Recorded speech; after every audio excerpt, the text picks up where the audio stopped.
I'm excited to talk about the tools that Framework/TimeRaiser uses because they're very complementary to the tools that Nick was talking about, but in almost every case I think we're doing the other side of it. So it's going to be a neat comparison of what Charity Village is doing compared to what Framework/TimeRaiser is doing. So fun conversation. It's nice to meet you. And I always like to start with a little slide like this to make sure that my tech is working, and it is. That's good. So Framework is the nonprofit organization that I work for, and we run a program called TimeRaiser. TimeRaiser is in 8 Canadian cities, and we're in Winnipeg for the first time in May. And I'm really excited about it. And just for the benefit of helping to understand why it is that we selected the tech tools that we did, I want to go through a really quick overview of what the TimeRaiser program is. The TimeRaiser program is simply a volunteer matching and arts-based event. It's a night on the town where we bring in 30 to 40 different nonprofit agencies and encourage people to match their skills with the nonprofits who are in the room. So this is really about skilled volunteerism. So you have some skills in accounting or in web development, and there's a nonprofit agency who's looking for those exact skills. You've got a match. Once you've made a match, you can then bid on some really awesome artwork that's in the room. But you're bidding your time, not your money. And thanks to our corporate sponsors, we pay local artists for their work, and then we auction it off for time. So it's a good way to support local artists, but also generate some volunteer hours for the community. On the night of the TimeRaiser, we celebrate the engagement, especially when we're in a second TimeRaiser. And really what we do here is bring the artwork on stage, bring the art winners up to demonstrate the doability of the pledges and see how easy it is to complete your up to 125 hours in a year. So we call this model a win-win-win-win model because the participants who attend the TimeRaiser find some awesome volunteer opportunities. Artists get paid for their work, and there's a great showcase of their work. Our corporate sponsors get to hang the artwork in their office for 12 months while people are completing their pledges, and the agencies find some awesome volunteers. We like the model. So how do we make it all work? So there's 4 full-time staff working for Framework/TimeRaiser, 250 volunteers across Canada, and a ton of partners that we're working with. So we have to have a tech strategy that's efficient and makes sense, or there's just no way we're going to make this work. So about a year ago, we came up with this motto that we live by now. And that's the idea that with all the information that we deal with at Framework, we create information once, we distribute it widely, and we access it anywhere. And so the tools that I'm going to run you through that we use, and these are really the core programs that TimeRaiser/Framework uses, all fit into this model of we're only creating information one time. So that's not duplicated documents, working on multiple versions of a file. Everybody knows that pain. Being able to distribute it widely so it's easily accessible to anyone, not requiring a logon or creating a new account to get access to our information. And of course, we need to be in any of our 8 Canadian cities at any time. So we have to be mobile. We have to be on the web. So we are big fans of Google Docs. So much so that my colleague Emily said I have too many exclamation points here, but it's how I feel. It's very exclamation pointy. So Google Docs does everything we want in exclamation points, right? Mail, calendar, docs, and of course the feature that we just talked about, which is the real-time editing. So for us, this becomes really important when we're working on things like budget or governance documents with our board. So we bring up our documents in real time. They just introduced this new feature with in-document chat, which works out really handy when you're doing things like working on a budget and saying, can you address line 9, how much can we really spend on printing? We go back and forth. This is a real snapshot of a conversation that my colleague Teresa and I have had, where we're going through, we're literally editing line by line in what we're doing, we're watching what each other is working on, and we have our budget doc ready to go and send to our partners in less than an hour. And we do this all the time, and then we bring in our corporate sponsors when they ask us for information about our spending, right down to how much are you spending on your kickoff night, what do your meal costs look like, what do your travel costs look like. We just bring them right into the Google Doc, and we'll be online with them on the phone or on a chat, and we can walk them through line by line exactly what they're looking at. If there's some concerns, we change it live right there with them. We can make comments. It's generally glorious. And of course, for nonprofits, it's free, so we have the standard license, free for the first 50 users, I believe, for Google Docs, so there's no cost to our small organization. And of course, it allows us to work from anywhere. Now, what's the one catch to Google Docs is you have to have internet access.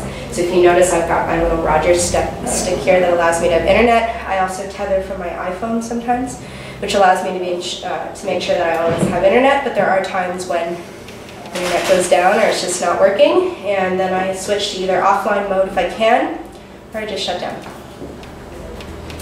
So the other core tool that we're using is Salesforce.com. Now Salesforce.com is a really robust database and does everything we need, but for the purpose of this quick presentation, I'm going to focus on our donor management. We really love Salesforce for managing donors, particularly because of the integration with all of the other features of Salesforce. So it's a contact relationship management database.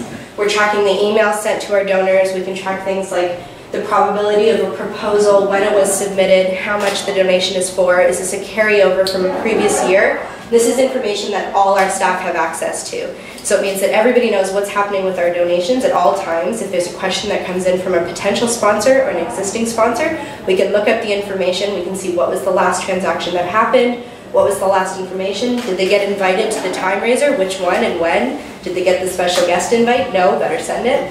So this is the type of information that we're tracking and we really love. And it's free for the first 10 users through the Salesforce Foundation. It's great for nonprofits. Box.net. So very similar to Dropbox that Charity Village is using, we're using Box.net. And the reason why we selected Box over Dropbox was its collaboration features and the ability to share files externally. So one of the features that I love about Box.net is this ability to get linked to a file, which gives you a web address directly to the file, and then the user is prompted to download the file, or they can preview it right in the browser without having to create a Box.net account. So this becomes really great when I need to send a preview of a print material to a corporate sponsor, and I don't want to send them the huge InDesign file, or our Photoshop file is massive, or I need approval of a logo. Types of files where the email sizes are huge, Box.net becomes really important to the way we work. The other thing that becomes really important with Box.net is logo management, because we have up to 30 to 40 nonprofit agencies in 8 Canadian cities, and we print our print materials for all of that. That's a lot of agency logos to manage, making sure that we have the right version of the logo, that it looks good, that we can that it's ready to go to print. So we can create and upload a unique email ID that we send to our nonprofit agencies, and they can upload their logo directly into the Box.net folder without having to create an account. So no messing with FTP file transfers here. They give us the right version of the file, they can preview it, we can preview it, we can download it to our computer, or we can desktop sync it, and we're good to go. So really great collaboration features with Box.net, and the cost is about $1,500 a year. How many user limit for that? That's 10 user limit. Smartsheet. So Smartsheet is for us, we use it for project management and collaboration. So what Smartsheet is really a dynamic spreadsheet tool similar to Excel, but you get some really great features. Of course, it's online. And the reason why we're using Smartsheet in addition to Google Docs spreadsheet is Smartsheet allows you to add in a couple features like attachments to rows and comments to a row. And that becomes really great if we use a Smartsheet for planning our year-round forecast for a time raiser. So if we do things like, say, book a venue, we can attach the venue contract as an attachment to the row for the book venue row, and then we send this whole spreadsheet to our corporate partners or to United Way in London, who's helping us plan the time raiser, and they have all of the information they need in one real-time spreadsheet that they can see being updated. So it's not, where's that version of the file, or can you send me that link to the Google Doc budget. We just keep it all together and condensed in one Smartsheet, and it becomes really easy for us to plan all the time raisers. Last but not least is our social enterprise spending report. And I'm really excited about this because I think that it brings together all of these ideas that we've really talked about. So our social enterprise spending report is a Smartsheet, a document that we're updating in real time of the organizations that we're supporting, so our social enterprises. So where we're spending our money with printing houses that are social enterprises, where we're buying artwork, or where we're using catering. And the idea behind this is to encourage more nonprofit and corporate partners to spend their money with social enterprises. And instead of just shouting them out, we're going so far as to saying exactly how much money we've spent with them, how much money we spent with them in 2010, how much we plan to do for 2011, and where you can contact them. And it's really just upping the level of transparency in our organization, and also doing our best to promote the organizations that we really feel strongly about. And the only other thing I have to say about this is as we have more and more people contact Framework and say, we love the way that you're sharing information openly, and can you tell us more about it, or can you come and help us use some tools? We say, yes, that's great. Can you consider social enterprise spending? And if even 5% of the organizations that connect with TimeRaiser took on some social enterprise spending, you can really see how we could align our purchasing power and do a great job. So that's something I'm really excited about. And that's it. That's a really quick overview of the tools and our openness. And I encourage you to visit our website or send me an email, and I can send you any of those links. And I'll put this Prezi up on framework.org, so you'll have access to it. I'm sure I'll send it to you guys too.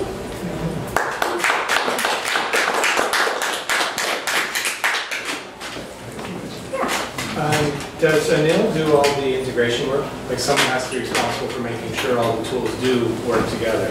Anil and I do, yeah. No. Between the two of us, we're back and forth with working on the tools. We try to say that we're not inherently technical, but we do spend a lot of time using the tools, doing research on what tools and when, and then playing around with making them work for our team. If you guys didn't have that technical expertise, what would you say the barriers are that the two of you overcome to enable your organization to do that? We try really hard to focus on tools that don't have a large barrier to entry. So something like Box.net was very point and click to set up. The integration was very simple. Something like Salesforce, to initially set that up and integrate from a legacy server or an enterprise to Salesforce requires some outside expertise. So we had a contractor that came in and helped us out. We certainly encouraged that in the past, to bring in a third party who's got the expertise in managing it, especially when we're talking about data migration. And then the rest of it is just a lot of self-taught learning and research wherever we can. Google Docs is another one that didn't seem to be overly challenging to initially set up. Some of the contact management migration was challenging and took some time, but everything is self-taught for the most part. But yeah, absolutely, barrier to entry is something that we considered with all of the tools, and was a big factor in selecting Smartsheet, because again, we can pass off those spreadsheets off to our partners and not have to worry about any kind of account creation or training on their end. So I'm curious about Smartsheet as well. You mentioned the account creation. Is that the primary reason you don't just use Google Spreadsheets? Like, what is it? Because it's one of those. I saw there, it looks like it's a Google Spreadsheet, but it must be more than that. There's some enhanced features in Smartsheet that we really like. Some of the things like the attachments to rows and the commenting in rows that just the Google Spreadsheets doesn't have. Google Spreadsheets is a really simplistic version of Excel, whereas Smartsheet kind of kicks it up in what you can create for a spreadsheet. So it really becomes more of a project management tool than just a straight up spreadsheet. But we are using Google Spreadsheets for most of our internal documents. Smartsheets really come into play when we're talking about collaboration tools or layouts of a full year plan, or Horizon Scanner, a strategic budget where we need a lot of people to get on board with it. Then we'll go to Smartsheet. Speaking of Smartsheets, how do you find the difference between Smartsheets and Microsoft Excel? Because we're at TechSoup, we have been trying to use more of Google Spreadsheets because it allows us to collaborate on stuff and have stuff on our site and keep it updated. But it's definitely not nearly as powerful as Excel. Like the Google, the document one, you know, you don't feel it as much, but with Excel you really feel the pain sometimes that it doesn't have certain features. So does Smartsheets kind of fill that need, or you still need to go to Excel when you want to do fancy stuff? No, I find that Smartsheet does fill the need in a lot of the cases, so I find myself not in Excel really at all. Some very complicated formulas and pivot tables, we're still back into Excel, but Smartsheet does kind of fill the gap between Google Docs, Excel, and So Smartsheet doesn't have a pivot table function? If it does, I haven't figured it out yet. Does it have like filtering? Yes, lots of great, some filtering and some autofill features that you can create formulas for autofilling different columns or rows.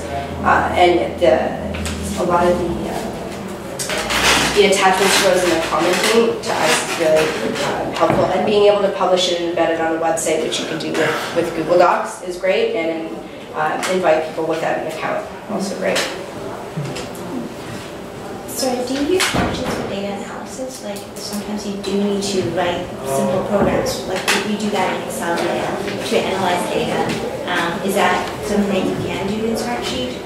I don't know enough about Smartsheets Enhanced, like the advanced functions for data analysis, to know whether you could do it. I know that there are more advanced features than what we're using in Google Spreadsheets right now, so it's a bit of a balance between Google Spreadsheets and Smartsheet.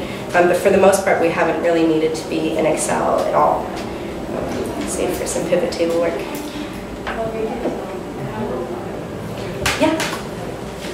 Thank you for your presentation. I just wonder if you have any suggestions for small organizations.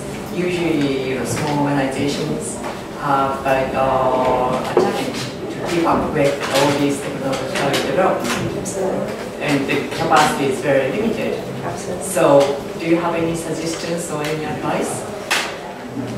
I certainly am a fan of Google Docs for it because of the automatic updates that it does, unlike Office where you need to purchase a new version of a license or go to training when new features come out, and a shift from 2003 to 2007 to 2010 can be daunting. Google Docs they release their updates sporadically and kind of in an ongoing way, so it doesn't require this whole shift in training that you need. So for that point of view, of course I'm biased, but I certainly think that Google Docs allows you to keep up with the latest technology without having to do an overhaul. Of course, cost is a factor, and Google Docs is something that's fantastic for that reason. I think that there's a lot of really great organizations that offer training courses and webinars and nights like this that can really suggest tools that are both free, easy to use, and easy to implement, that make it easy to take on the tools in baby steps. I would also say always looking at tools that integrate are better than ones that are siloed. Because when you get these tools where you move all your data and your information in, and then something updates, or you decide that it's not doing what you need it to do, and you then need to go through this whole project management process of taking your data out of that tool and into the new one, can be very stressful. So looking at whatever tools can carry your data throughout without a massive migration would be certainly something that I would recommend. Sorry, when doing like these massive migrations, I mean, what kind of size data are you talking? Because a lot of these free services have limited storage capacity. Like Dropbox, I know, has a referral service. The more people you bring to it, the more storage capacity you get. But I mean, can you give us an idea about how many gigabytes you're talking about? Yeah, well, our enterprise license of Box is a terabyte of data. Oh, yeah. So at this point, we're good. Yeah. We're certainly using some massive Photoshop files and some massive InDesign files that I'm sure will get us to capacity at one point. But I've been told through Box.net that if I need more space to make a phone call, so I don't know what that means for what the true capacity is, if we could increase it by a couple hundred gigs if we needed to, or if that would mean moving to a new license or buying more users. Certainly with the free versions of files, there are some space capacity limits. We haven't run into that case in Google Docs, and we've been using it for about 6 years now, and we're okay for space that way. And as I said, with Box.net, we haven't come anywhere close to the capacity. With Salesforce.com, we're sitting at about 10,000 records, contact records right now, with no issue, and it's still a free database for us, so we're managing that data. Is there a lag? I mean, I certainly haven't noticed that. My understanding with Salesforce is that they're managing contact databases far bigger than ours. Your customers like Dell and other clients that are far larger and far more contact records than what Time Razors do. Yeah, absolutely, and there's no lag at all. So every time we import a new Time Razor and we send thousands of records in, we don't notice any difference. So I noticed a lot of hefty prices associated with a lot of the tools that you're using. What's an approximate budget that people should have in there? I'm quite proud of our technology budget overall. I've certainly heard of other organizations that are working in the $20,000 to $30,000 to $40,000 a year budget. We're comfortable at about $5,000 a year, maybe a little more depending on what tools we start to play around with and test and buy some licenses to. But between Box.net and EchoSign, it's $3,000. Salesforce and Google Apps are free. and Smartsheet is $500 a year, and then so the incidentals and Vimeo I think is about $100 a year, and so we have some other purchases here and there that get us to about $5,000, but I'm comfortable at about that price point. As a proportion to the rest of your budget, how much is that, like percentage-wise or like portion-wise? Because I find organizations don't leave a lot of room for IT. Yes, and focusing on IT. I mean, our IT budget overall is a small component of our overall cost, less than 5. It's a hard number to put me on. 5, like I would absolutely less than 10%, if not 5% of our overall budget. It's more than zero, which is More than zero, and there is a staff time cost in training, absolutely. There's time in learning the tools, there's time in selecting new tools, absolutely. We justify the cost every time with the time savings, so something like EchoSign, where we were saying there were 300 hours being spent in contracts, and the staff time associated with sending 300 hours worth of contracts down to minutes or hours per time raiser. That immediate staff time savings justified the purchase, at least to our board, and we've outlined those costs online. So we try to make those wins wherever we can, is find the productivity and the time savings in hard staff costs, and then use that to justify the licensing fees. Of course, sponsorships and grants, wherever you can get them, I certainly promote too, and free software, cloud-based free software. Any conferencing tools that you prefer? We use Skype for all video or group chats wherever we can. I do find once you get into a 5 to 6 person group chat, you really start to get into a choppy situation. So we have gone to GoToMeeting, which is about a $50 a month fee, and we just signed up for that to try to understand more about group conferencing. But we're certainly looking for a cheaper solution for voice conferencing. Right now, Skype has done a lot for us. And yeah, wherever we can do a G-chat with a group or a voice call, we try that. You find Skype, voice call on Skype is challenging? If I get to over 5 to 6 people in the same call, I found it to be a bit choppy with computer-to-computer calling, not necessarily with phone in. I suggest you look at your internet connection or the horsepower of the host computer, because at my organization, we're all virtual. There's 8 of us. We do 8-person calls every day on Skype. And no problem. No problem. Interesting. So I wonder if it is the computer that I'm using. We do find once in a while it'll be like really bad, and then someone will say, "Oh yeah, there's something going on, like my virus scanner is going or whatever," and they'll hang up, and somebody else will host a call, and there's no problem. So it's the host computer. That's a good tip. The host computer can be the bottleneck. That's great. I didn't realize that. I kind of assumed it was my, but you know what? I host the call because it would normally, if it would be volunteers, I'd be the one hosting the call. So you're right. It could absolutely be my Well, computer. if you're dealing with volunteers too, I mean, we're all full-time staff. We do this all the time, and we all have high-speed internet connections. If you're dealing with volunteers and they're on, who knows what they're on, then that could be a part of the issue too. Yeah, we could have volunteers calling in from anywhere in the country, being on any level of computer access. So I kind of just assumed once we get to 5, 6 that we're going to be faced with some choppy issues, but we've mitigated that by doing smaller group calls where we can. Free is great, so we use it as best we can. Well, you can supposedly, I thought I saw that in the newest version of Skype, if everyone's on Windows, you can do video group call. I did see that new edition. I haven't upgraded yet, Oh, and but is I saw that that in was the free coming. I'm not sure. I never followed up on it because we have people on Mac and Linux and Windows, so it's not going to. I did see the new update's going to allow for video group, though. Yeah, that's neat. Have you tried the Amazon Cloud for backup service for any of your stuff? For service, well, for the most part, all our data is in other people's servers and clouds, so we don't have much of our own data to back up. Right. But I certainly am trying to learn more about Google's EC3, EC2, is their service, to understand more about cloud databases. We don't have a hard copy database that we need to support. Right. Which is a bit of the magic of the cloud.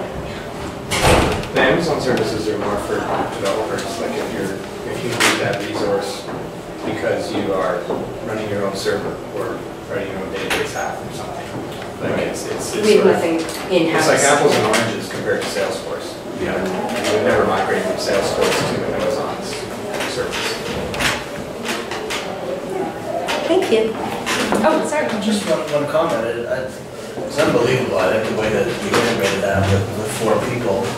I truly believe you would be able to charge for-profit companies to learn how you have set up your small organization. I mean, I'm blown away, to be honest with you, by how you've integrated. I mean, have you ever thought about consulting to organizations and actually charging for these kind of discussions? Because there's a lot of people can learn in the for-profit world too.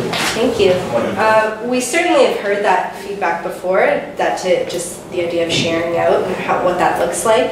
At this point, we're really interested in sharing to other nonprofits and getting them to replicate the idea of using technology better. So at this point, it's coming in free webinar type learning to just get more people on board with it. In the future, I don't know what it looks like. At this point, we're a nonprofit organization, but it's certainly something that's come up. And this idea of Sharesies, which by the way I have a branded mouse pad for to give away, which I'm very excited about. This idea of information management openly is something that absolutely ties into a consulting organization that we're certainly talking about at the board level. Watch framework.org, I would say, about how we talk about. Just one quick note, for those people that were like Excel addicts like myself, make sure you are getting Microsoft's not-for-profit licensing prices, because it's not free, but it's not $80, I think. Close to. It's, yeah. So actually it's available through, so there's actually, Microsoft has 2 licensing sets. Yeah. You can get it through TechSoup, and then once you run out of the TechSoup licenses, then you can get it through their charity pricing program, and then you're just screwed. There you go. But get as many as you can through TechSoup Canada first, for sure. Yeah, absolutely. Wherever there is a licensing fee, we're first to check with TechSoup first before paying full price. Absolutely. So how much TechSoup is wonderful for that. Like $27 or something? I think it's 35 for the professional edition and 22 for the standard. And GoToMeeting actually is now TechSoup as well.